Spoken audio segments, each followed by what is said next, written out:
বন্ধুরা, অন্নপূর্ণা ভাণ্ডারের একটি নতুন আপডেট নিয়ে চলে এসেছি। অন্নপূর্ণা ভাণ্ডারের টাকা কবে ঢুকবে, আপনি কি পাবেন এই মাসে টাকা, জেনে নিন এই ভিডিওতে। অনেক দিন ধরেই অন্নপূর্ণা ভাণ্ডারে টাকা ঢোকার কথা আসছে।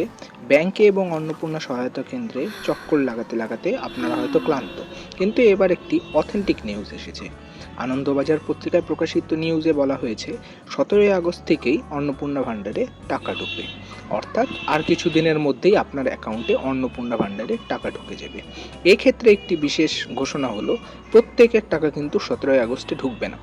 এক্ষেত্রে বলা হয়েছে মুখ্যমন্ত্রীর তরফে 10 জুলাই পর্যন্ত যেসব মহিলা অন্নপূর্ণা ভাণ্ডারে আবেদন এবং যাচাই প্রক্রিয়া অর্থাৎ ভেরিফিকেশন করেছেন তাদেরই কেবল 17 আগস্টের মধ্যে টাকা ঢুকবে।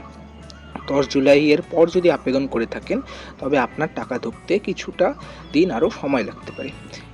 এই কথাটি ক্ষেত্রে বৃহস্পতিবার নবান্নে মুখ্যমন্ত্রী জানিয়েছেন যে 31শে জুলাই পর্যন্ত মোট 2,16 লক্ষ আবেদন জমা করেছে অন্নপূর্ণা ভাণ্ডারের। এবং এই ক্ষেত্রে বলেছেন তিনি 10 আগস্ট দুপুর 2টোর সময় তিনি একটি সাংবাদিক সম্মেলন করে সেখানে বাকি বিষয়গুলি তুলে ধরবেন, কবে ঢুকবে, কার বাদ যাবে, কারা পাবেন এবং কারা পাবেন না, সেগুলি আরও বিশদে জানা যাবে। তারপরেই আপনার টাকা ঢুকে যাবে। ধন্যবাদ।